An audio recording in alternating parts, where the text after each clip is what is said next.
ገነት አስገባው። አንድን ወንበዴ ስንት እኮ ቅዱሳን ሲኦል ውስጥ ቁጭ ብለው ካሁን መጥቶ ከሲኦል ያወጣናል ብለው እየጠበቁት እኮ ነው 5000 ዓመት ሙሉ። አንዱን ወንበዴ አስቀድሞ አስገባው። አቤት! አሁን ይሄ ታሪክ የተጻፈው ታምረ ማርያም ላይ ቢሆን ኖሮ ሰዎች ተረት ነው ይሉን ነበር። ይህን ታሪክ ከገድል ከድርሳን ሰውሮ ወንጌል ላይ ያጻፈ አምላክ ስሙ የተመሰገነ ይሁን። አብሮት የሄደውን ሰው ያስታውስ የለ ወይ? በመስቀል መንገድ ላይ አብሬ ሄድኩት እኔን አደራ አስበኝ። ስራዬ እንዳታስበው። ስራዬ የሚጠቅም አይደለም፣ ገደል የሚከት ነው፣ የሚያስኮንን ነው፣ ለመንግስት የሚያበቃ አይደለም። እኔን ግን አስበኝ። ካጠገብህ አልነበርኩ? ለመነ ወንበዴ። በጣም ድንቅ ጸሎት። ክርስቶስ ከማንም ይምጣ በትትና የሚጸለይ ጸሎት ይሰማል አይሰማም? ይሰማል።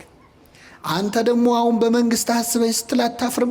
ምን ስትሰራ ከርመሃል አለም። ትሁት ልብ ያለው ሰው ሲለምነው ይሰማል እግዚአብሔር። በትህትና ሆነ። አሁን ወንበዴ ዛሬ ገነት ልግባ ቢል ኖሮ ምኑ ትዕቢተኛ ነው ያስብላል። እሱ ምንድነው ያለው? በትንሣኤ ዘጉባኤ ሁሉን ስታስነሳ እኔንም መቼስ አትተወኝም፣ እኔንም አብረህ ስታስነሳይ ያኔ አስታውሰኝ ነው ያለው። ዛሬ ከኔ ጋር ቤት ትሆናለህ አለው። እየሰማችሁ ነው? ዛሬ ከኔ ጋር ቤት ትሆናለህ፣ በገነት ትሆናለህ። ይህን ወንበዴ የተቀበለ አምላክ ይቀበለን። የሚገርማችሁ ወንበዴው ገድሉ ብዙ ነው። በጣም አስገራሚ ሰው ነው። ጌታ ሆይ ብሎ ጌትነቱን፣ በመንግስት ብሎ መንግስቱን፣ በመጣ ጊዜ ብሎ ምጽአቱን፣ አስበኝ ብሎ ምህረቱን ጠየቀ። ይህ ብቻ አይደለም። በግራ ያለው ጓደኛው አብሮት ሲሰርቅ ሲበድል የነበረ ሰው ክርስቶስን ተሳደበ። በቀረው ሰዓት ሰደበው። እስቲ እግዚአብሔር ያሳያችሁ። ክርስቶስ ምን ያህል እንደተገረፈ ነግሬያቸዋል። የቆሰለ ሰው ይሰደባል ወይ? እንደዛ ስቃይ ላይ ያለ ይሰደባል ወይ? ተሳለቀበት። ራስህን አድን። እኔ በቤተ ክርስቲያን መከራ የሚሳለቁ ሰዎች ነው የሚመስለኝ ይህ ሰውዬ። የግራ ወንበዴዎች አሉ። አብያተ ክርስቲያናት ሲቃጠሉ፣ ምዕመናን ሲገደሉ ይበላቸው የሚሉ ሰዎች ማለት ይበላቸው። ራስህን አድን። አንተ ክርስቶስ አይደለህ? ሙት የምታስነሳ ድውይ የምትፈውስ እስቲ እንይ የሚሉ ማለት ክርስቶስን ዓርብ ዕለት ያልሰደበው አለ መሰላችሁ? እኔ ከሁሉም ይገርሙኝ መንገድ አላፊዎች ሰድበውታል። በዛ ጋር ሲያልፉ ሰድበውት ያለፏል። አያውቁትም እኮ ግን የሁሉ ሰው የሰደበው መቼስ የሆነ ችግር ቢኖርበት ነው ብለው ስድብ አዋጥተው ሄዱ ሰዎች። ስድብ ከማዋጣት ይጠብቃችሁ። እኛ ቢሆን የጻፍነው አባታችን እንጀራችን ውስጥ ብለን ነው የምንጀምረው። መጀመሪያ ሆዴን ነው፣ ስጋዊ ነው ልመናችን። ይህ ወንበዴ ግን አስቀድማችሁ ጽድቁን መንግስቱን እሹ ነው ያለው። እስቲ መቼ ነው ስዕለት ሲሳል ለንስሐ አብቃኝ ብዬ ተስዬ ነበር የሚል ስለት ሰምታችሁ? ለቁርባን አብቃኝ የሚል ስለት፣ የቤተ ክርስቲያንን መከራ አቁምልኝ የሚል ስለት፣ እስቲ በቃችሁ በለን የሚል ስለት። እዚህ ያለ ሰው ንስሐ ቢገባ ጸጥ እንደሚል ታውቃላችሁ? ማዕበሉ እዚህ ያለው ሰው ብቻ ንስሐ ቢገባ ማረኝ ቢል ዝም ብሎ የውሸት አረ ግን ንስሐ መግባትም አንፈልግም። ለምን? እምንሰራው የቀረ ብዙ ኃጢአት አለ። ብዙዎቻችን በነገራችን ላይ ንስሐ እንዳንገባ የሚያደርገን ያለፈው ኃጢአታችን አይደለም፣ ለወደፊት ልንሰራ ያሰብናቸው ኃጢአቶች ናቸው። እቅዶቻችን ናቸው ያስፈሩን። ገና የቀረ ፕላን አለን። ስለዚህ አይቀስ ብዬ በኋላ ገባለው እንድንል ያደረገን ገና ከኃጢአት ፍቅር ስላልተላቀቅን ነው። አምላካችን ያላቀን። በመንግስት በመጣ ጊዜ ምን በለኝ አለ? አስበኝ። ዛሬ ከኔ ጋር በየት ትሆናለህ አለው? በገነት ትሆናለህ አለው። ይህ ወንበዴ 10 ደቂቃ ባልሞላች ጊዜ ውስጥ ነው ክርስቶስን አናግሮ ንስሐ ገብቶ ገነት የገባው። እኛ ጊዜ የለኝም ወደ እግዚአብሔር ለመመለስ እንላለን። ሰበብ ምን ቢዚ ብትሆን፣ በስራ በትምህርት በማህበራዊ ህይወት ብትወጠሩ ከዚህ ወንበዴ በላይ አልተቸነከራችሁ። ሰበብ የለንም። ይህ ወንበዴ በደቂቃ ምህረት እንዳገኘ ተመለሱ እንጂ እግዚአብሔር ወደ ሁላችን ይመለሳል። ጌታችን እኮ ከሚስማር በላይ የወጉ ሐዘኖች አሉት። ዓርብ ዕለት ታውቃላችሁ? የእመቤታችን እንባ ራሱ ለቅሶ ነው። ስድቡ፣ ጥላቸው፣ ክህደቱ፣ ሐዋርያቱ ጥለውት መሄዳቸው እና የወንበዴ በግራ ያለው ሰደበው። የቀኝ ወንበዴ ግን ምን አለ? አንተ እንደዚህ አይነት ፍርድ ላይ ያለ እግዚአብሔርን አትፈራም? እኛስ ስላደረግነው የሚገባንን እንቀበላለን። ይህ ግን ምንም ክፋትን አላደረገም። ጓደኛውን መከረው። አንተ በእግዚአብሔር እጅ ተይዘ ልትሞት ደቂቃ ቀርቶ እግዚአብሔርን አትፈራውም ወይ አለ። የጥበብ መጀመሪያ ምን ይስበከው ከዚህ በላይ? የጥበብን መጀመሪያ ነገረው። እግዚአብሔርን ፍራ እንጂ አትፈራም ወይ ብሎ መከረው። አብረው ነው ኃጢአት የሰሩት። ይሄ ንስሐ ገብቶ በመንግስት አስበይ ብሎ ገነት ገባ። ያ ግን በቀረችው ዕድሜ እስከ ዛሬ ኃጢአት የነበረው የምግባር ችግር ነው፣ የክህደት ጨምሮበት የሃይማኖት ችግር አድርጎት ተኮነነ። ሁላችንም የሆነ ጓደኛ ይኖረናል። አብረን ኃጢአት እንሰራለን፣ አብረን ግን ንስሐ እንገባ። አብረን እንጠጣለን፣ አብረን እንሰክራለን። ና እንጠጣ፣ ና እናመንዝር፣ ና እንጨፍር፣ ና እንስከር የሚል ጓደኛ አለ። ና ንስሐ እንግባ የሚል ግን የለም። አብሮ መበደል እንጂ አብሮ ይቅር በላል ማለት እኮ አንችልም። ጓደኛ ማለት ለኃጢአት የሚጠራህ አይደለም፣ ለንስሐ የሚጠራህ ነው። ይህ ወንበዴ ከጎኑ ያለውን አብሮት የተሰቀለውን ጓደኛውን እግዚአብሔርን ፍራ እንጂ ብሎ መከረው። አንድ ሁለት፣ እኛ ስላደረግነው የሚገባንን እንቀበላለን አለ። ለተረገመው የመስቀል ሞት የሚያበቃ ኃጢአትን ምን ብለናል? ሰርተናል አለ። ተአምኖ ኃጣው ማለት ኃጢአቱን አመነ። ሶስተኛ፣ ማንም ያልመሰከረው ምስክርነት ሰጠ። ከኔ ጋር በሉ፣ ይህ ግን አይሰማም። ምንም ክፋትን አላደረገም። ማንን ነው? ክርስቶስ። ዓርብ ዕለት ክርስቶስን ምንም ክፋት አላደረገም ብሎ የመሰከረለት ሰው አለ? አይናቸውን ያበራው ሰዎች አይኔን አበራው እንጂ ምን አጠፋ ብለዋል አላሉ? 12 ዓመት ደም ይፈሳት የነበረ ሴት ደሜን ቀጥ አረገው እንጂ ምን አረገ አላለች። አንድ ሰው እኮ ሊመሰክር አልመጣም። አይገርምም? 38 ዓመት የተኛው ያ በሽተኛ አልጋን ተሸክመ ሂድ ብሎ ክርስቶስ የፈወሰው ታሞ የተነሳ እግዚአብሔር ረሳ። የሚገርማችሁ ሐሙስ ዕለት ክርስቶስ ሊቀ ካህናቱ ፊት ሸንጎ ቀርቦ በጥፊ መታው። አንድ ሰው እየመጣና ሲመታው ለምን ትመታኛለህ አለ ክርስቶስ። ለምን ትመታኛለህ አለ። እንዴ ክርስቶስ ያ ሁሉ ጅራፍ ሲወርድበት ለምን ትመቱኛላችሁ ብሏል?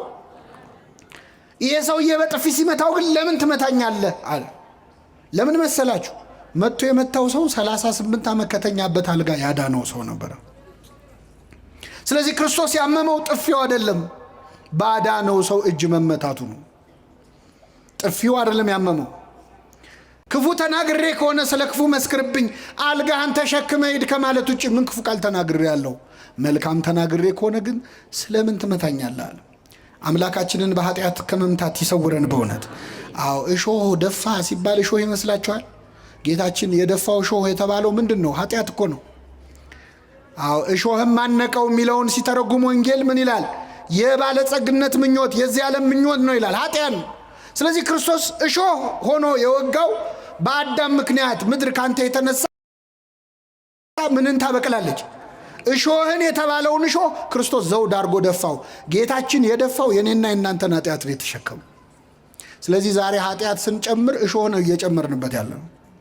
ዞረና ወደ ጌታው ጸለየ። ጌታ በመንግስት በመጣ ጊዜ ምን በለኝ አስበኝ። ምን አይነት ሰው ነው? አድነኝ እንኳን አላለም። ከመስቀሉ አውርደኝ፣ ችንካሬን ንቀለው አላለም። ችንካሬን አትንቀለው፣ ኃጢአቴን ግን ንቀለው።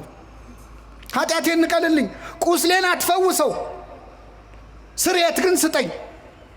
ወደ ምድር አትመልሰኝ፣ ምድር ላይ ዕድሜን አትጨምረው፣ የሰማዩን አቅናልኝ፣ አስተካክልልኝ። አስቀድማችሁ ጽድቁንና መንግስቱን ፈልጉ፣ ሌላ ሁሉ ምን ይልላችኋል? ይጨመርላችሁ። ገብቶታል። ሊሆን በዴ ምን አይነት ሰው ነው በእውነት? አስገራሚ ጸሎት ጸለየ። ይህን ጊዜ ጌታ ምን አለው? እውነት እልሃለሁ ዛሬ ከኔ ጋር በገነት ትሆናለህ አለው። ጥያቄውና መልሱ አይገናኝም። ወንበዴ የጠየቀው ምንድን ነው? በመንግስት በመጣ ጊዜ ምን በለኝ። ክርስቶስ የመለሰው በመንግስቴ በመጣው ጊዜ አስብሃለሁ አይደለም። መቼ ነው ያለው? አይሰማም። ዛሬ ከኔ ጋር በገነት ትሆናለህ አሉ።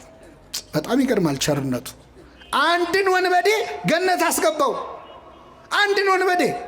ስንት እኮ ቅዱሳን ሲኦል ውስጥ ቁጭ ብለው ካሁን መጥቶ ከሲኦል ያወጣናል ብለው እየጠበቁት እኮ ነው 5000 ዓመት ሙሉ። አንዱን ወንበዴ አስቀድሞ አስገባው። ጻድቃን ቁጭ ብለው ወንበዴውን አስቀደሙ። አቤት! አሁን ይሄ ታሪክ የተጻፈው ታምረ ማርያም ላይ ቢሆን ኖሮ ሰዎች ተረት ነው ይሉን ነበር። እንደው እናንተ አታፍሩም? እንደው በቃ እናንተ ተረት አያልቅም ብላችሁ ወንበዴ ገነት ገባ ትላላችሁ አታፍሩም ይሉን ነበር። ይህን ታሪክ ከገድል ከድርሳን ሰውሮ ወንጌል ላይ ያጻፈ አምላክ ስሙ የተመሰገነ ይሁን። ወንጌል ላይ ባይጻፍ ምን እንደሚሉን እናውቃል።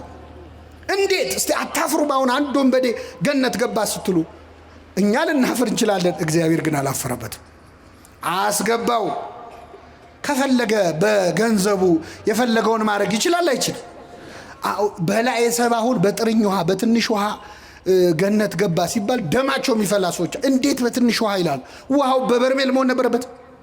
እግዚአብሔር በትንሹ ማዳን ይችላል አይችልም? በጥቂትም በብዙም ማዳን ለእግዚአብሔር አይቸግረውም ነው። እና አስገባው። ግን ገርሞናል መቼስ የእግዚአብሔር ምሕረት እኮ በጣም ይገርማል። ለእኛ አይምሮ እኮ ይከብዳል። እኛ ለራሳችን እንኳ ይቅርታ እናደርግም። እሱ የሚምረንን ያህል እሱ የሚተውልንን ያህል እኛን ተውም ለራሳችን። አንተ ራስን ይቅር ባትለው ራሱ እግዚአብሔር ይቅር ይልሃል፣ ይምርሃል። እና አንዳንዴ ምህረቱ ከሰው አይምሮ በላይ ሆነና አይ እዚህ ጋርማ ይበቃል እንላለን። እኛ እስከሆነ ልክ ስለሆነ ይቅር የምንለው እግዚአብሔርም እንደኛ እንዲሆን እንጠብቃለን። እንደሱ ግን እንደዛ አይደለም። እኛ ሰው ለመጥላት ሰበብ ነው የምንፈልገው፣ እግዚአብሔር ሰው ለመውደድ ሰበብ ነው የሚፈልገው። እኔ በምን ልቀየመው እያለ ነው እኛ መከራ የምናየው፣ እሱ ደግሞ በምን ልማረው ብሎ ነው መከራ የሚያየው። እንደውም አንዱ ባለቅኔ ምን አሉ መሰላቸው? ይህ ሰውዬ ዕድሜው ሙሉ ወንበዴ ነው አይደለ? ብዙ ነገር ሲሰርቅ ነው የኖረው። ባለቀ ሰዓት ምንድነው የሰረቀው ካላችሁ ገነትን። ምንን ሰረቀ? እዛው መስቀል ላይ። አይገርምም? እንደ ወንበዴ ነገር እኮ እዛ ጨረሰ። ኪሩብ እዛ ሰይፍ ይዞ ገነትን ይጠብቃል። እሱ ከባለቤቱ ጋር ተነጋግሮ ቁልፍ ተቀብሎ መጣ። ሲያየው ደነቀው። ግብረ ሕማማት ሲነበብ ሰምታችኋል? ቅዱስ ያዕቆብ ዘስሩግ እንዴት አድርጎ እንደጻፈው። አንተ ማነ አብርሃም ነህ እንዲህ ያለው ሲያየው፣ ያ እንግዳ ተቀባዩ አብርሃም ነው ወይ? ማ እኔ አለ የቀኝ ወንበዴ። እኔ እንግዳ ልቀበል፣ እንግዳ ካገኘው ሳልዘርፍ አልሸኝም ማለት ነው። እንግዲያው አንተማ ዳዊት ነህ፣ አንተማ ገሌ ነህ እያለ የጻድቃንን ስም ጠራለት፣ ደረደረለት። አይደለውም። ታዲያ ማነ? እኔ ወንበዴ ነኝ፣ ሌባ ነኝ፣ ቀማኛ ነኝ። እንዴት መጣህ እዚህ? የእሳቱን ባህር እንዴት ተሻግረ መጣህ አለው። የክርስቶስን የደሙን ማህተም ሲያሳየው በልና ግባ አለው። የደሙን ማህተም ይዘን የማናልፈው በር አለ? የለም። አስገባው።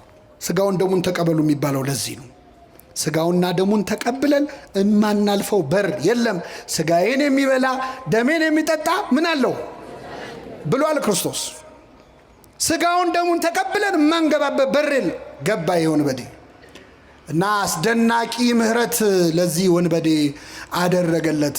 ልመናውና መልሱ ግን የተለያየ ነው። ዛሬ ከኔ ጋር ቤት ትሆናለህ። እግዚአብሔር ጥቂት ሲለምኑት ብዙ የሚሰጥ አምላክ ነው።